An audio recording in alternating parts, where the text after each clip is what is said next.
Hey guys, welcome to another episode of Eating While Broke. I'm your host, Coline Witt, and today we have another special guest. We have Rachel Jones from Trill Paws, owner, founder, creator of Trill Paws, which is a luxury accessory lifestyle brand for our little pups and our cats, right? Sure.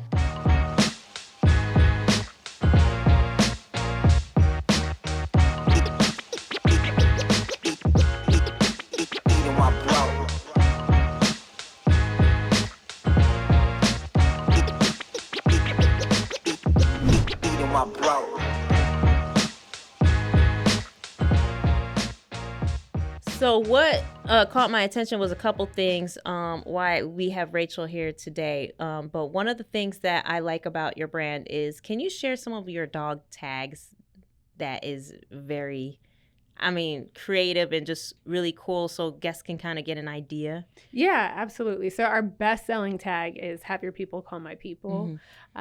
We've had that tag since we launched the brand, and it is still the best-selling to this day. We have not all who wander are lost, but I am. Oh, yeah. That's the one I like too. Okay, go on. Super cute. Another one that I love is extra. It has the word extra on it with an avocado. So it's like, when you're at Chipotle and you ask for the guac and they're like, it's going to be extra. And it's also for those dogs like mine who just has a ridiculous over-the-top personality. Cuddly as fuck is another good one. I like that one. Love that one. Love that one, yeah. So a lot of them are funny, and the goal is to make people laugh and somehow associate the name of the tag to their dog somehow. And so I feel like we've kind of found that magic. Yes. And then when I look at your leashes, I did try to get my hands on some of your accessories, but even her leashes, like the material is like really soft. It looks very high quality, not your typical run to the pet store leash. So that's pretty exciting too. Yeah. The leashes are great. I designed them with the goal to be able to clean them, because our dogs can get dirty or like get into things. And I wanted to be able to put a warm paper towel to it and clean it and it not be smelly. And so that's that. And it's also, I can play with different colors with this material. Like I love this red, but I can do like a deep forest green. I can do a neon green if I feel like it. Wow. And yeah, so it's great. I had a lot of fun designing the leashes and collars.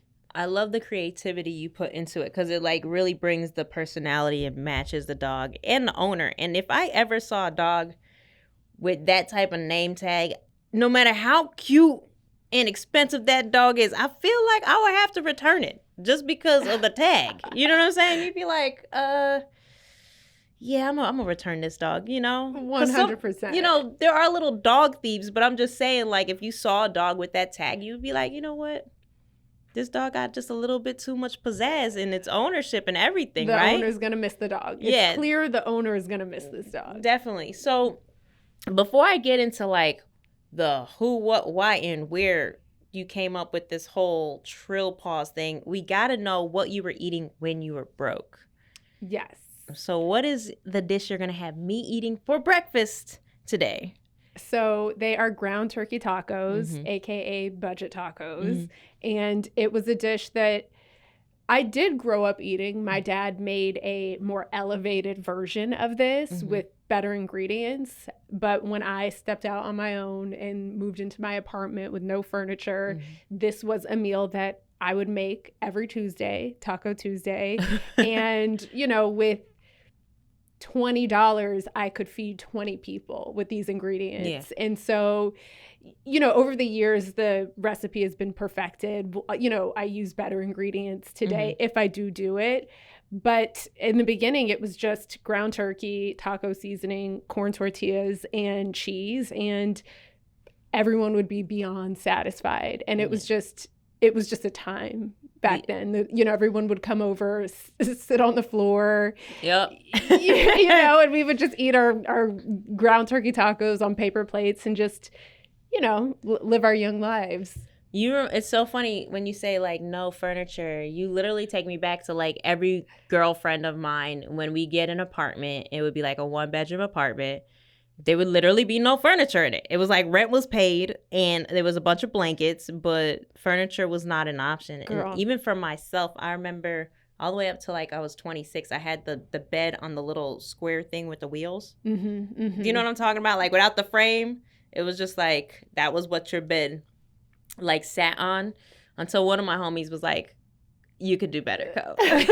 You could definitely do better. You'd feel much better off if you came home to a bed frame. And I was like, really? And he was like, yeah, get a bed frame. And then completely changed my life. I was like, oh shit, bed frames do matter. Exactly. But go ahead. You can start. I think our intros were so good that Jared's probably not going to make us redo it. So you could go ahead and start cooking for us if you don't mind. Yes. So first things first, it's always cooking the turkey first because it takes the longest. So. Yes. And then you don't put oil in your pan, do you? I actually do. I just put a little bit of oil. So yeah, I'll just put a hair. Okay. Back in the day, it was definitely vegetable oil. Today, when I make the tacos, it's olive oil.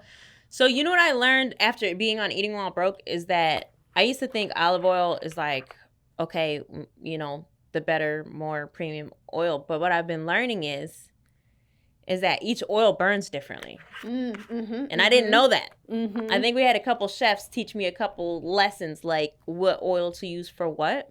Okay. But if you asked me to tell you what oil is for what right now, I couldn't tell you. You know, but you're right. Like some are smokier. I don't have that knowledge. I just want to make sure the burner, I think it might be on too high. But yeah, I mean, for me, if this is vegetable oil, it's canola. It's there's cheaper. A difference? Oh, I don't know. Not to my knowledge. I just know it was like you can get this big bottle for what, like $3.49, you know, and it's like you'll have it for months. Yeah. So it's funny because back in the day, if you went grocery shopping, it was cheaper. But now when I go grocery shopping, I'm like, I don't know. Like, how did I spend $200 on nothing? Yes. Nothing. And usually when you spend $200, you're like, okay, I walked away with like 3 things of protein. Yes. Now it'd be like, I didn't walk away with no protein. Nothing. Yeah, it's wild. It's definitely wild. Oh, that's sizzling. Yeah. So while you're doing these tacos, and I feel bad for all our listeners because I can literally hear the sizzle, which means they're going to hear it. But she's cooking, guys. It's a cooking show. Yeah. Take me back to, like, what was going on in the home of you when you were making these tacos. And I think you could take me back. I know you said you did it later on after you got your first apartment, but kind of take me back to a little bit of your home life growing up. Yeah, so I grew up in LA. My parents were together until I was 13. And after 13, you know, my dad moved out. He didn't move far, but he moved out, and he was the sort of disciplinarian of the family. So the second he moved out, all hell broke loose in my head. I went from being a straight A student to, oh, well, I guess I don't have to do anything because my mom was so busy, you know, working 40, 50 hours a week. Wow. And so I briefly became a degenerate. And so my whole school career was sort of in the toilet, and I was just focused on anything but. And so it took me, I just had a lot of trouble in high school, a lot of trouble. And, you know, got out of high school, enrolled myself in LA Valley College, which isn't far from here, decided to study child development, and completely turned everything around somehow by the grace of God. I turned everything around, and I was like, okay, I'm studying child development. I need a job. Let me get a job as a nanny. I hear it pays well. I hear it's paid cash. Like, let me try this out during. And some nannies let you live with them, right? Yeah. Or some travel with them. Oh, wow. Okay. You know? And so I was like, this is interesting. I want to learn about children, and I need money. And so I got a job with a family and stayed with that family for 10 years. Wow. Stopped school. Yep. Stop. Wow, they must have been real cushiony. Or were they paying enough where you were like, cool? Or they were paying. They were paying enough, and it was cushiony. It was. I was very comfortable. The kids and I grew to be very. Oh, pardon me. The kids and I grew to be very close, and I just I like quit all of my school ambitions and just did this full time. Wow. And how old were you at the time? I started when I was 20, wow. 19, 20. Jeez. Yes. That's a long dedication. It was long, yeah. So what makes you at that point decide, okay, I'm going to pivot out of this? Because that's a lot of comfort. Yeah, so I was as comfortable as I was, I wanted more, and I just didn't know how to get it. I didn't know what to do to get more, and I didn't know what that more was. And so I would look for different jobs, and every job that I was interested in required a degree. And so I was just so discouraged. I'm like, damn, like, what am I gonna do? And so I sort of figured that if I wanted to be successful, I had to start a business, because everything, if I wanted to go work here, there were just so many, it was just so impossible for me. Yeah. And so I just started to ideate and think about different businesses that I could start. And a friend of mine attempted to start a bikini brand, and there was a juice company that I wanted to start, and I just didn't really have the skill set and the knowledge I could start something, but to fully execute was something that I couldn't refine that task. And so I got to a point in my late 20s where I was like, okay, like something has to give. So I'm surprised did you see an entrepreneur or something? Because usually people don't I don't know if people do this, and people could correct me, but like, I didn't know people just randomly will say like, okay, I think I want to start a business, because that's such a big feat. No, I didn't. I did not grow up with any entrepreneurs in my family at all.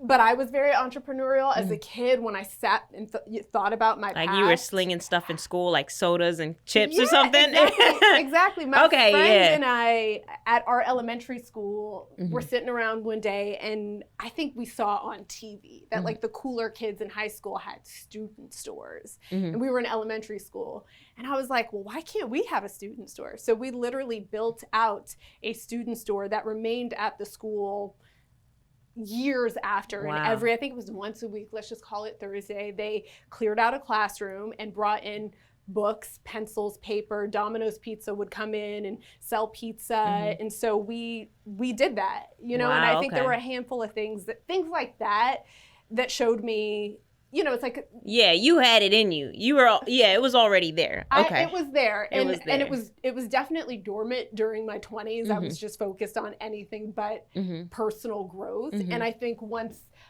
all the noise sort of, quieted itself, I was like, okay, like let's revisit that and let's focus, because I have so many ideas. I will always have an idea. Let me just figure out how to execute. Yeah. And so I actually started a business prior to the pet tag company, where I saw the girls that I was babysitting, they were wearing Air Force Ones. And we wore Air Force Ones back in the day. And I started to see this trend where everything that we did back then, they were doing now. And I'm like, okay, so if they're wearing this now, I can kind of predict that this trend that I'm familiar with will become a thing too. And so I don't know if you remember putting like Louis Vuitton, Gucci luxury prints on Air Force Ones. You remember that? I remember people doing it. Remember that trend? Yeah. And so I was like, if that was popping then, I think I can make this pop now. Okay. And it was just a hustle. It was me trying to figure out how I can get extra cash. And so a friend of mine and I did all the research, figured out how to get faux luxury prints, but we wanted to make it more feminine, make it more cool, make it more trendy. So we added a few details to the Air Force One, and we sold so many Air Force Ones, so much so that Kylie Jenner wore the Air Force Ones, and it was it made us a lot of money fast. And you did it before the trend hit. Before the trend hit.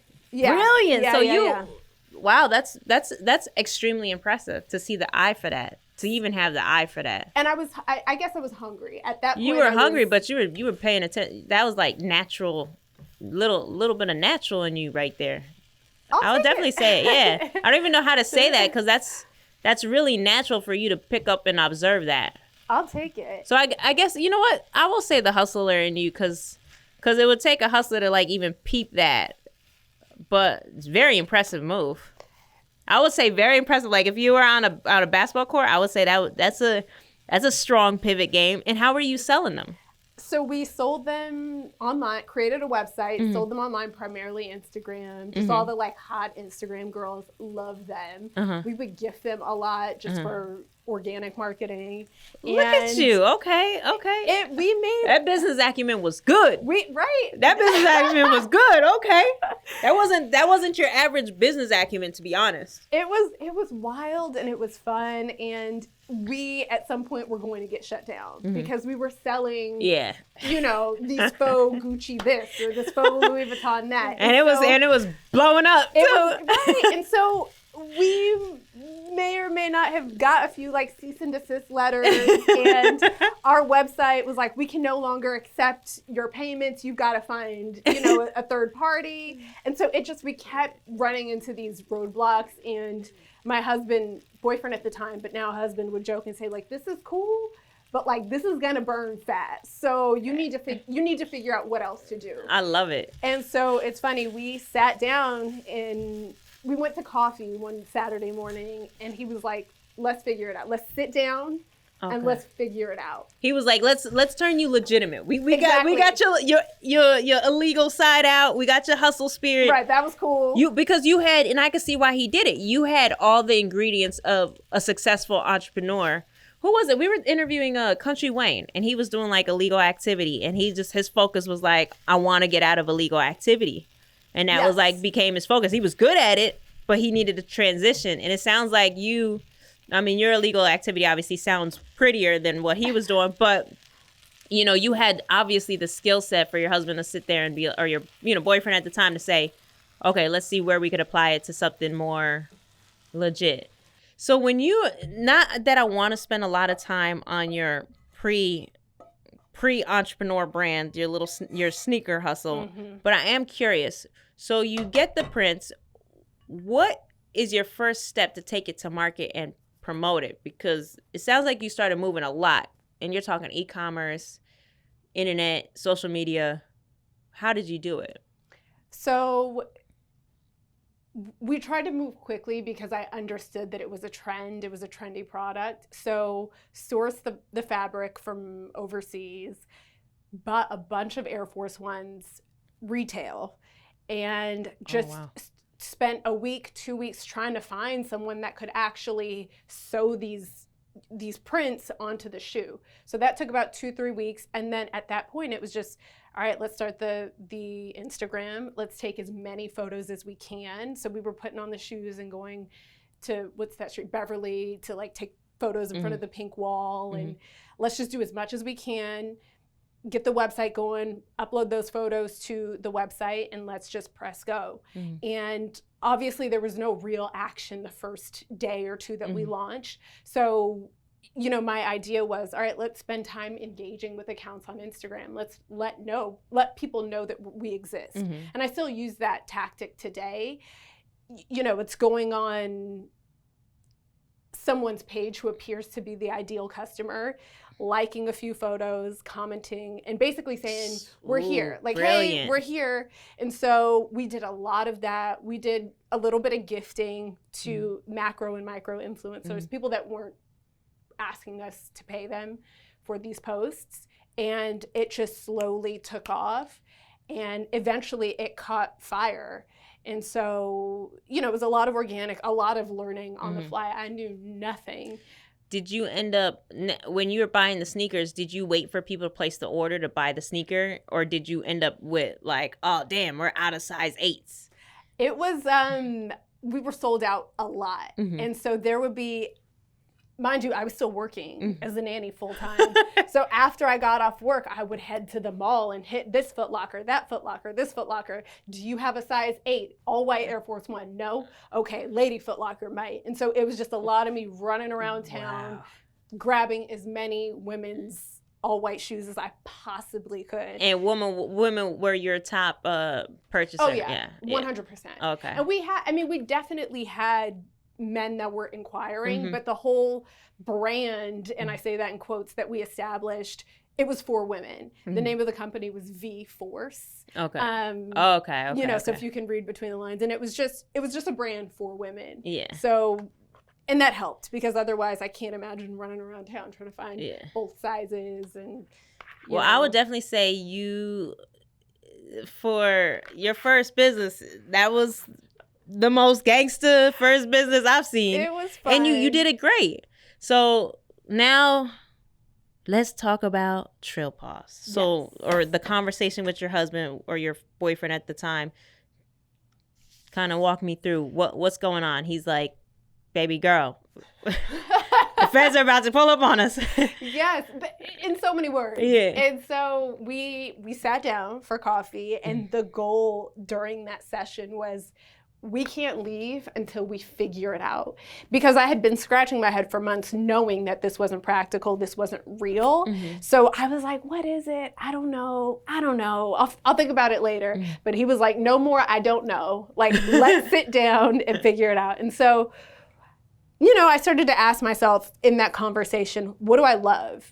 What, you know, when you hear established entrepreneurs talk about their business, they often go back to, well, you know, they say like, do what you love. And I hated that thought, because I truly love so much. Like I love food more than anyone I know. I love music more than anyone I know. Like so that's so difficult for me to just sit and think about a thing that I love. But when I thought about my everyday life and what I spend most of my time thinking about, or like what brings the greatest reaction out of me, it's dogs. I will ask you, but I will pet your dog. If you're one of those. Yeah. If you're trying to get a nice quiet walk and you pass Rachel, you're probably going to get stopped. Yes, like, oh, you're so cute. And so I'm that person. Okay. You know, to this day, I'm that person. And so I was like, okay, that's interesting. Maybe there's something there. And so I started to think about, when you have a dog, what are the things that you need to get for that dog? You need the food, you need the bowls to put the food in. You need the leash, you need the collar, you need this. And so I'm like, okay, you need a pet tag. God forbid your dog gets out. Well, you need one, but I think what I like about Trill Paws is the flavor in it. Like and I say flavor as in like the lifestyle, the trend that you have of just the uniqueness of, you know, like when I describe my dog, it's like he's a mutt with attitude, or he's, you know, of course, everyone thinks their dog is special. I'm like, my dog could join the Olympics. He's so fast, you know. He could outrun a groundhog. And he's a little chihuahua, but he's fast. I think, you know. But when you think about your dog, especially when you first get him, I mean, I don't know about 10 years in, because, you know, my daughter just shattered one of his bowls. I need to replace it. But like, but no, you know, you love to spoil your dog, you know, and it's like a nice guilty pleasure. Like, I go into the dog food or the dog store, and I like, what treat looks the best? We're going to just hook him up. Like, I never buy dog food without just balling out on dog treats. Absolutely. You know? Like, how can you make your dog's day is the mentality for a lot of people these days, you know? And so I think that I grew up with dogs. I was born into a house with dogs. We've never not had a dog. And so I'm very familiar with going to the pet store and just going crazy. And I'm also familiar with, you know, we've got this new dog and we need to put a tag on him or her. And I'm, you know, going onto the kiosk and purchasing like that standard bone tag. And I just thought, after seeing your tag, it's like, ew. Like, I'll never look at tags the same. Right. I know, I've become that person too. But it was that. It's like, okay, that was cool. But it was boring. After you get the tag, it's like, okay, and it's just a bone, and it starts to rust, and it's not special. And so I'm like, okay, how can we make that special? They will wear it every day. You know, I mean, it can be so much more than what it is. And so that's when I started to explore after we left the coffee shop. I was going to say, so like at the coffee shop, were you like, you know what I think it is? We're going to make dog tags cool. Was it that, or was it like, I think I'm going to go in the arena of dogs? Nope. It was, I think we're going to make dog tags. And I was pumped. I was like, Was he sitting there like dog tags? So we went from Air Force Ones to dog tags. No, he also grew up around dogs and he gets it. He's like, that's it. Okay. Yeah, like, you got it. And so I left the coffee shop high off of coffee and caffeine. Like, we're going. Okay. And so I just started to do the research. How do I make dog tags? How do I make them special? How do I make them durable? How do I, so I did about, 2-3 months of R&D. And I was like, okay, I think I have a product. Now I need a website. Yeah. And so just going back to the basics, and that stuff I learned from my side hustle business. So that was easy to do. And put the tags up on the site, launch the site, crickets for a while. Yeah. Did you start doing the Instagram? Did the Instagram, but it was harder going from marketing, shoes to cool girls to like dog tags to dog owners. It was very different. So it took me a while to figure it out. And I'm still figuring it out. Okay. But I did take it to Instagram and eventually we got a sale and we got another sale. And then I learned, okay, I need to be in these pet stores too. So I would. Awesome. Okay. So what'd you do? You went door knocking? I went door knocking. Okay. Yes, I was door knocking. Any pet store, I'd be, driving, whatever, going to the gym. And if I saw a pet store, I would write it down and then I would call the pet store and I would just pitch. Wouldn't work. I would refine my pitch. And sometimes I would go into the store because a lot of times the owners don't want to be bothered. And so I'd bring the display, bring some tags. Sometimes it worked, sometimes it didn't. So I would engrave the store's name with the store's phone number on the back of the tag. And, and so eventually after doing that worked. And it's also a form of marketing. I myself, if I walked into a pet store and saw this cool display, maybe I won't buy it immediately, but I might say, oh, what's the name of the company? Oh, okay. Yeah. Okay, cool. Yeah. And so even if the stores, some stores don't perform well, some stores knock it out of the park, but it's a billboard. Yeah, yeah. Exactly. And so, and so just between the retail marketing, the Instagram, just all of that stuff, I started to figure out, just what my angle was. Were you still nannying during this? I quit. Oh, you quit. So the pressure was on. The pressure was on. Jeez. Yeah, the pressure was on. You know what I will say about that, though? Like jumping off the cliff and like just building your wings on the way down. Like I will say that nothing motivates you more than no backup plan. Yeah, 100%. Yeah, it's like burn the boats. Yeah. Yes. It's definitely like sink or swim. Yep. Yeah. Damn, that pressure must have been real because I can't imagine how many dog tags you'd have to sell to make rent. Yeah. Yeah. Like, the pressure. You're like 250 dog tags. We're at 49. Yeah. The pressure was on. And, to be honest, that first year was really slow. Yeah. I was just trying to figure it out, which is in that first year when I was like, okay, I need to sell these tags to people in store, which is where that idea came about. And were you going to markets and stuff too? I did a market, and the market was so much fun because I had been selling online. There was no real interaction with people, and it was so special to have people come up to the booth, look at the tags, laugh at the tags, like bring their daughter over and say, like, do you think this tag would work for, Buster? And then pick out a tag and me engrave it. And then them actually, it was just so special. I should do more of them, but it's a lot. Yeah. Well, you're a new mom too now. So. Oh yeah, it's not happening. For all your listeners, if you're thinking about it, maybe you could DM Rachel. So what would you say was the hardest part in building your business? Was it the first couple years, or was it like, what was the part where you were like, seriously, I'm going to cry off all my makeup? Now, if I'm being honest, right now really? is yeah. I just think it's like, I am a new mom. And so balancing being a new mom and trying to run a business, that my only focus was this business for the last, 4.5 years. It was your baby, yeah. It was my baby, and I now have a real baby. And so it's hard to think about dividing my time. It's a lot. So I feel like now is when I'm experiencing the just a lot of angst, a lot of anxiety, all is well, you know, but just it's a new challenge that I am currently just trying to figure out. Yeah. So I'm sure saying I'm glad you spoke on that, because we were talking before we were taping, like that pressure of, you know, sink or swim gets real when there's a baby sitting in front of you that's helpless. Like, I didn't ask to be here. Yeah. You summoned me. Yeah. You know what I'm saying? 100%. One of the things that caught my eye about you was my favorite rapper of all time. Okay. Same. So my favorite rapper of all time, you walked past it. I don't know if you saw it, but there's a huge Jay-Z painting yes, it's literally the only one in the world. I think Cypher Sounds, he's gonna try and get Jay-Z to sign it for me, but you know, I still gotta follow up on that. But it's a picture of Jay-Z in a lawn chair in Brooklyn with some, like, those, you remember those little Kool-Aids with the little silver? Yes.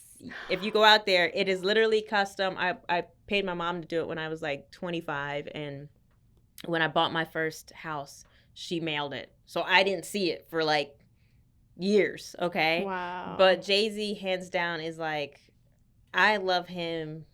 I mean, I don't want to get into the obsessive love relationship I have for Jay. I still email his team and be like, it'd be really great to have a billionaire on Eating While Broke. As you should. And they're always like, well, not right now. And I'm like, well, you know, you sure you don't want to get back in a couple of months? Yeah. I'm like, how great would it be to have Jay-Z, a billionaire, on Eating While Broke, making a broke dish? As I still shoot my shot, and I will continue to shoot my shot. Shout outs to his publicist, who, by the way, always responds. And then I always try to do a nice closer. Like, I'm gonna reach out again in a couple months. But I was watching a music video and I saw you and I said, ooh, okay. That was different. And I saw a couple other entrepreneurs, a couple other people in the video. What was the video again? I'm sorry. The song was called Entrepreneur by Pharrell featuring Jay-Z. Yes. And of course, all I saw was Jay-Z. But back to the most iconic. So if you're a huge Jay-Z fan, this moment for you had to have been like, holy shiznit. Yeah. Right? So I received an email from the director's assistant, and they kind of spelled it out enough for me to understand what this was, and I thought it was fake. I'm like, no, there's no way. But like, how did they know you? I don't know. So I do know that the director of the music video is also from LA, and I don't know him personally, but I absolutely know that we have a lot of like mutual friends. Awesome. So I don't know how I appeared on his radar, and I should have asked, but I was just so like just shocked. Well, first you said you didn't believe it. I didn't believe it. So like, did you ignore or did you still respond? I do this generally. If I receive an email, I have to sit on it. You know, so I'm sitting on it. I'm thinking about it, overthinking. This can't be real. Well, if it is real, you can't miss your opportunity. So you need to respond. So of course I, at some point responded quickly thereafter. And, it was it was real, clearly, It was clearly real. So who did you reach out to first when you got that? Obviously your husband or your boyfriend? Yes. Or your husband? Fiance at the time. Oh shit, babe!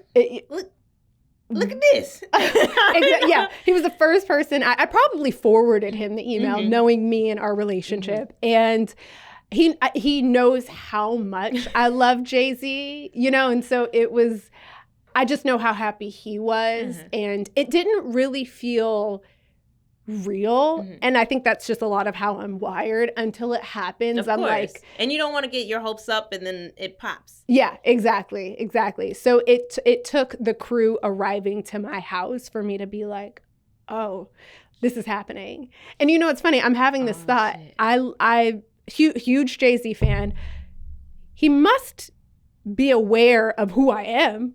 Like he saw the video. He saw the video. First of all, Jay-Z, the way he's so meticulous, there's no way he does not know who you are. Right. He definitely watched the video. That's crazy. You know what? Just thinking about that, you're even doper. And did you just realize that just now? I just realized that. That's crazy. Shoot. Wow. Okay. That's really crazy. That is so crazy. Damn. Yeah, I'm just Could you imagine your hero knows you? Wow.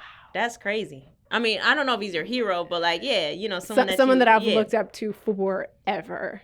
So you get your feature in this video. What impact does it have on your business? So at the time I was also receiving a lot of press just for other reasons. And so I feel like the press at the time and then the music video was just a culmination of the work that I had been doing for the last few years. And so I got more opportunities from it. And I just think it sort of validated things for me. I'm, just at the time I was just working with my head down. I didn't have help at the time. So I'm receiving every order, handwriting thank you cards to every single customer, engraving the tags. Is very important. Very important. Do you remember Johnny Cupcakes?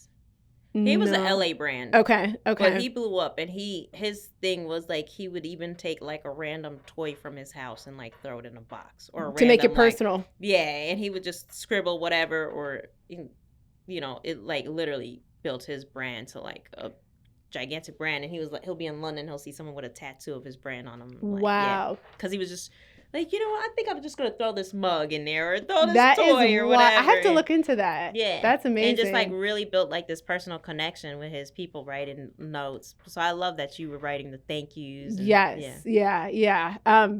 For a long time, and so when that happened, I think things got a little too hard for me to manage. So it actually pushed me to, okay, I need to hire someone. I can't do everything. So I ended up hiring someone. So it really helped me take things to the next level where I am now. So I will forever be grateful for that opportunity and just the acknowledgement. It was like a validation for me that I was doing something right. Did you frame like a screenshot of the video? I should. Oh, come on. I should. Are you crazy? I will. Like, I'm one of those people that definitely won't do it, but I remember the first company I had was a high school magazine called Celebrity High. And like every time something went wrong, this is how I operate. I never call anybody when something's going good. I'm like, something went wrong. It'd be like a parking ticket that would just mess up my day. I'd be like, yo, I'm already struggling. You're going to give me a $50 parking ticket. And I'll be like calling my dad from the backseat of the car. And my dad would always be like, I don't think you can see how far you came. And that was always, even with Nick, my partner, I felt like that was always a thing for me. Like I just couldn't see how far it came. And I think Nick Cannon started putting up the celebrity highs in his office. And, I'd walk down the hallway of his office and be like, celebrity high picture, celebrity high, celebrity high. And I would see all these covers, and I felt dope, like, bragging rights. If someone came to the studio, I'd be like, this is our hallway, but it was, it was just. But then eventually my dad was like, I think you need to start doing it for your house. Because it got to the point where I just could not see how far I had come. Everything, even I remember Nick pulling me to the side. I would do these huge talent shows, and he would be like, I don't think you can see it. And I really couldn't. All I could see was putting out a fire. Your head is just in it. Yeah, you don't come up for air. And I say all this to say, Rachel, if I don't get a text or an email with a nice, beautiful blow-up picture of that moment, like, you need to do it for yourself. Yeah. No, you're right. It's, I've got like a perfect spot on my wall. I can see it. Like I can. You have to, because like it's so easy to get caught up in the weeds and the next milestone. And then like, I feel like as entrepreneurs, once you accomplish one thing, that little bit of confidence goes, well, let's go try something else. Exactly. You know what I'm saying? Yes. So yeah, you got to do it for yourself. I mean, it's an iconic moment. I love it. That's great advice. It really is. I don't stop and smell the flowers. I'm just like, go, next. You're not doing enough. It's not enough. It's never good enough. Never. Yeah. And I feel like there's always those challenges. How did you deal with, I haven't eaten yet. Let's try these tacos. Yes. Okay. Let's take a bite. Okay. And these are corn tortillas, everybody, which I usually don't eat a lot of, so I'm excited to eat it. It'll do on a budget. I know we were talking recently,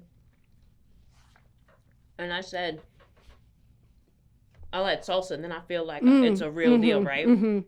But I like that you didn't add salsa because it was like, oh, I taste brokenness. That was the goal. Mm-hmm. You nailed it. Like if I do it today, I've got The like salsa, cilantro, avocado, onion, yep. avocado, lettuce. But like this is the bare minimum here. Amazing taco. Great taco. My reviews on this is, even with inflation, this meal cost me, I would say, $10, $11. Okay. And you get like, I don't know how many tacos come in that thing, like 50 or 100, a lot. And the meat was $6. I think the seasoning was $1 or $2, and the cheese was a couple dollars. So you nailed it. Because on this budget, guys, if you are at home thinking about doing your own business and you want to survive the week, this will land you there. I agree. Very well. I agree. And if you refrigerate the meat, the juices kind of solidify, is better the next day. It will get you through. It will get you through. Yes. Shout outs to this dish. And then, if you're really broke, maybe you could throw some ketchup on it. Will that work? Why not? I love that. So looking at your whole entrepreneur journey, what is something you would tell your younger self? Like, what was that milestone where you wish? I'll give you an example. I was having a conversation with somebody yesterday, and the debate for my whole career, I feel like, is will I bring Celebrity Hive magazine back?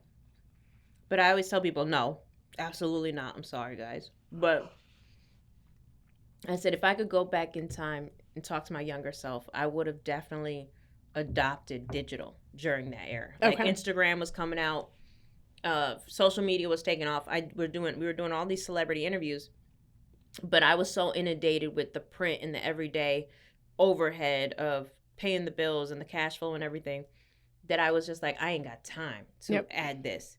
And I know, seeing you, I feel like you're one step ahead of the curve. So maybe your pain area isn't that. But I am definitely curious, like, if you had to go back to that time or any time, and even with your previous business, like, what would you have done? What piece of advice would you have given yourself? That's a good question. I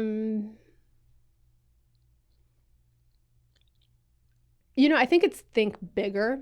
I think that I often, maybe to prevent myself from a heartache, I will just kind of put limits on myself, whether it's, putting limits on the product line or, okay, I'm only going to order 1,000 of these pieces where I should be ordering 5,000. I just always think small just to kind of put the bumpers around me. But I think I would tell myself, just think bigger, and inevitably, if you think bigger, you're kind of forced to level up to that goal that you set for yourself.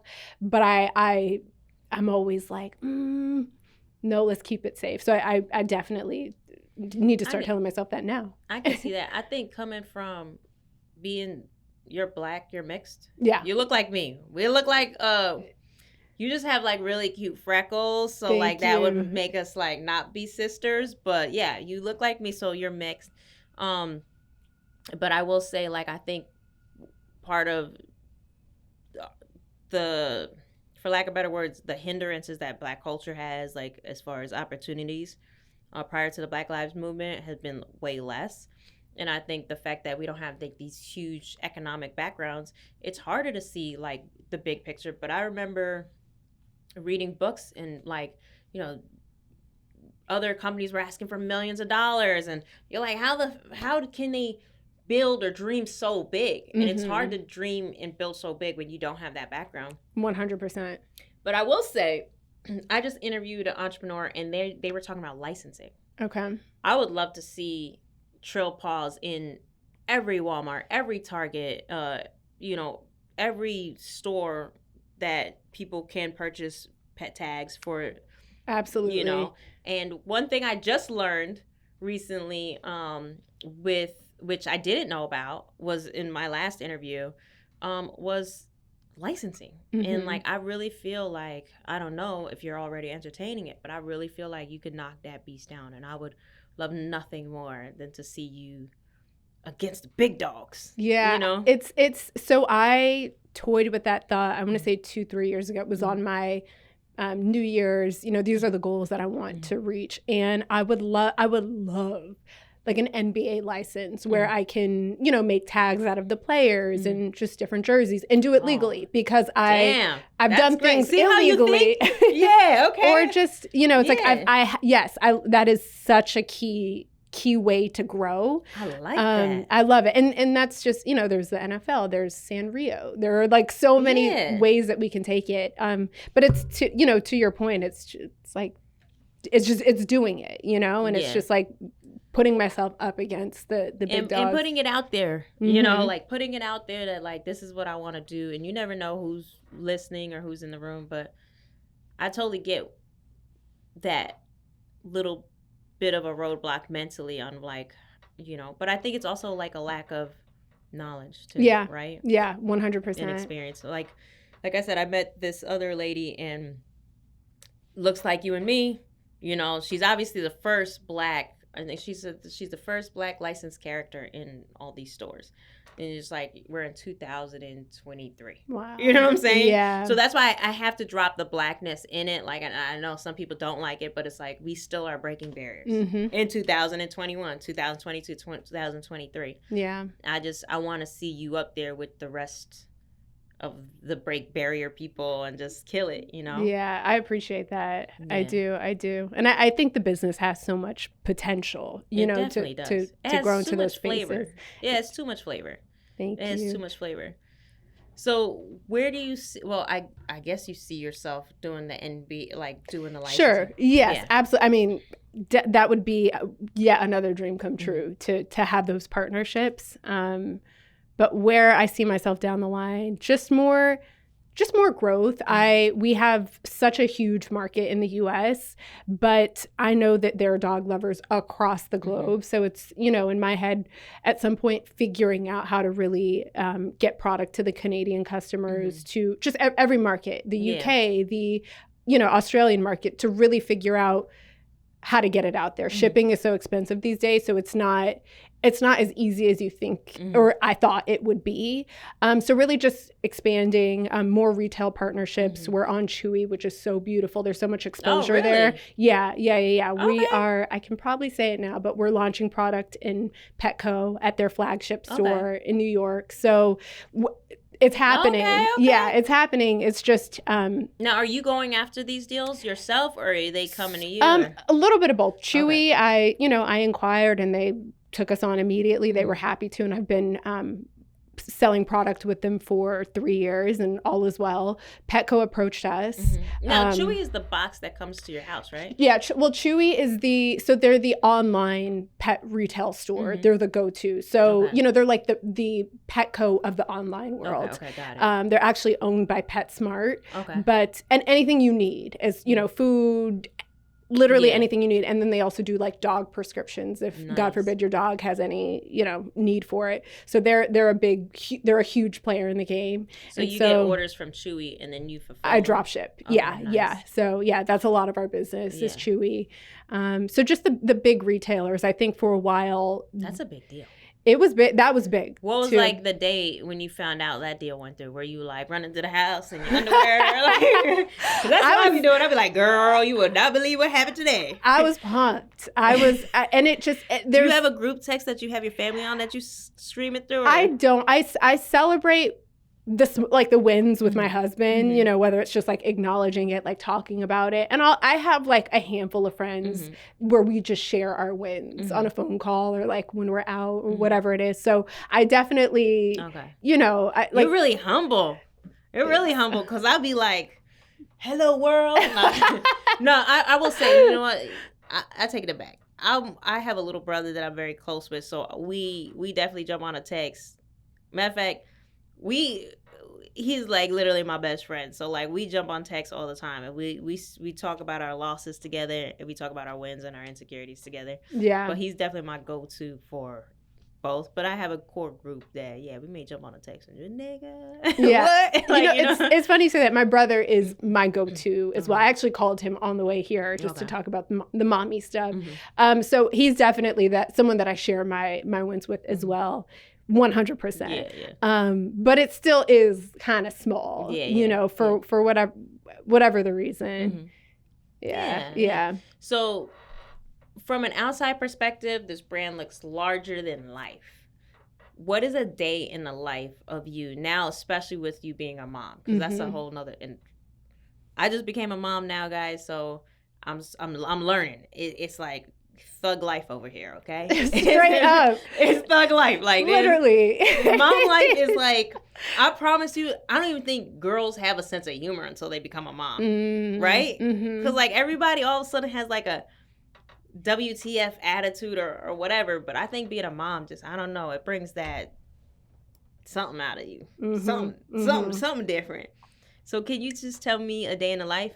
Yes. So I have, we currently have, 4 employees. So I've got someone, she's incredible. She handles all of the fulfillment. So all the Chewy orders, everything that comes in online, she's engraving, packaging, and making sure it gets shipped out. I have someone that handles customer service. So just everything is being handled. And for me now, it's just thinking about growth and product development and what I can do to just take things to the next level. So that's where I spend a lot of my time. Like just all the things, like I spend time with SEO and, just like email marketing and like all that stuff. I really spend every single day there. So it's really helpful to have like a team where I don't really have to think about the everything. You're not in the weeds, but you're definitely in the executive suite. You're stuck there. You're the CEO, CMO, COO. Yes. Well, are you the CEO? Well, yeah. All of it. Yeah, you're all of it. All of it. And I feel it, but that's what comes with being an entrepreneur. Like you took this on, like you decided to do this. Do you ever struggle with cash flow? Because I feel like cash flow is never discussed. But especially when you have employees, I think it can be a little strenuous. But I'm just curious, do you deal with that? Yeah, so the beauty of the product, and that was one of the things that I thought about when launching the business, was my profit margin. Because I struggled with that with my little illegal side hustle. It wasn't, the math didn't math. Whereas when I started this business, I just wanted to make sure I was profiting a lot. So cash flow was never an issue. We profit a lot. And I've had 2 employees in the fulfillment seat. This employee is part-time and she can like power it out and get it done. Okay. So, I'm not paying a 40 hour a week salary. And then my person that handles customer service is actually based in the Philippines. Okay. I found her on Upwork. And so she, you're not paying what you would, you're not paying a U.S. salary. You're paying a Philippine salary. And so it makes sense. So no, cash flow, we're okay. Yeah. So what's a day in the life? A day in the life is, okay, so. And you can include mom life. Right, because I'm like, are we? Nah, because I need all the moms to like still be listening and like know that they can do it. Yeah, You're living proof. And I don't care if you cry every day. You're living proof. You're like literally like what Jay-Z is to us. Like you got to think there's a mom out there that's trying to figure it out. Like, do your inspire pitch. Tell us what a day in the life of Rachel is. Okay, like, so no makeup. you know what I'll do? Yesterday is a great example of a day in the life. My son woke up at 1 in the morning and 3 in the morning, and I eventually had to figure out how to put him back down. I then woke back up at, let's call it 6:30, worked out at 7. My husband knows how much work I need to get done. So he's very great about like letting me leave the house and he can deal with like whatever's left. And so he did, ran to the office, and I was in the office from, I don't know, let's just call it 10 till 5:30. Okay. And, you know, I always have hundreds of emails every day, hundreds. And so I'm just getting through all of the emails and then talking to my manufacturers that are overseas. So just kind of planting seeds. And then when they get in the office, they respond. So it's just a lot of that. And now I need to think more about TikTok and just creating content, you know, the reels and all that fun stuff. And so I do spend a lot of time thinking about what I can do, what kind of interesting content I can create. So it's a lot of hats throughout the day. Course. Do you go to your desk with do you initially pull out a pad and do a list? I know I used to do that back in the day. I need to go back to doing that because I can get distracted all over the place. But that used to be my go-to. I'd be like, you're not leaving this desk. You're not getting on any social media until this list is done. Yes. And I'll just add to the list even throughout, like, and I do the little checks. Do you still do that? So when I am my most efficient self, I have a list for the week where I'll just go onto Google Calendars and I will plug in, this is what, so time blocking. Yeah. Like you'll get the emails done between 10 and 12. And then at 12, you'll have a 15-minute lunch. And then, and so when I'm like yesterday, I was incredibly efficient. And that was because a few days prior, I planned, Okay. Now, when I don't do that, I'm just rolling with it, and I get things done, but it's not in an efficient way. Yeah. And so yesterday was just a reminder that this is the way that works for me. Yeah. And so I need to spend more time. And it takes time to create the list and to think about the next week, the next month, the next year, what needs to get done, what can I do today or next week. So that takes time in itself, but I feel like I can conquer my world when I'm checking things off of a list. That's how I am. Like I'm a dry erase board fanatic. If you went into my room, it's definitely not girly. But I definitely have like the perseverance poster, the integrity poster at the top. Love it. And then I do have a TV, but I have goal board, which is the long-term goals for the whole year. And then it has like the micro goals all broken out. It's like, and I don't even, like, if I'm dating someone, I'm like, you ain't coming in my room because it's too personal. It's too, yeah. Because there was a point where I did put like a family and a kid on my goal board. I put a Lamborghini Urus, by the way. Absolutely. You got it. What color? But what color? I think I just did a black and white one. I love that. But I think the picture was actually black and white. But if you see my car, it's black on black. So I'm probably going to get the black on black Clean Lambo with the white interior, though. Love. The only thing that scares me about white interior is like I wear a lot of jeans. And if you've seen white interior cars, the jeans like mess up the seat. Yeah. But no, I remember at one point I did put personal goals and one was a family. And when I put that family up there, I was like, hell no, ain't no dude coming into my room because he gonna be like, a family? Why is there a picture of a family? That's a lot of pressure. Yeah, and I put like a mixed family too because I didn't know what race like the person I was gonna be with was gonna be. But I was like, well, I'm mixed, so we're just gonna just do a mixed family. And then I put like investment property, and usually I don't do that, but I just was like one year I was like, I'm going to put pictures or whatever. And I ended up with a family, and that was like, oh, wow. Shoot. This is a little too. I couldn't get the Lambo before the kid. Is that the order? Yeah. Or maybe you should have been more specific about the order. I should have put 1, 2, and 3. And it's funny because I did put Eating While Broke. We had the drawings of Eating While Broke, and it's on That's there. Amazing. And then the manifestation, the manifestation is real. Yeah. The only thing is I can't believe I didn't get the Lambo first. It's on the way. It's on the way. You know what I'm gonna do? I'm gonna take all the other pictures down and just put the Lambo.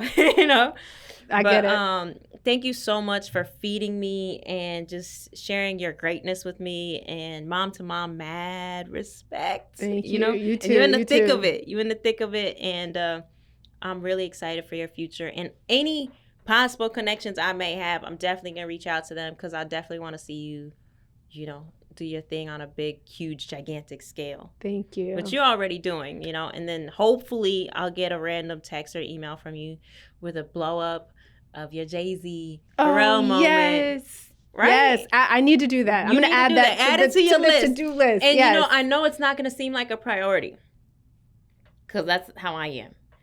But you got to make it a priority, okay? Because those mama days, when they whoop your ass, you're going to be like, okay, I did this, okay? Yes. But shout out to all my listeners. Check out Rachel Jones, Trill Paws. How can they keep up with you? How can they follow you? Yeah, so if you are looking for direct. If you're looking for a pet tag, anything for your dog, pet tag, leash, collar, and we're expanding the line. So anything that you would need for your dog, you can go to trillpaws.com. And if you want to follow us on Instagram, it's at trillpaws. Yeah, so get all those cool, trendy lifestyle pieces, personality pieces for your pet at Trill Paws. So it's not your traditional pet accessories. So I want y'all to think very exciting, very cool, very hip, personal. Add your dog with a little bit of flair when he's walking around the block being lost. Absolutely. You know, give him a little flair. You know what I'm saying? I let my dog out like on the garage, and my friends are always like, "A coyote's gonna get him," and I'm like, "Don't speak that." Right. You know, right.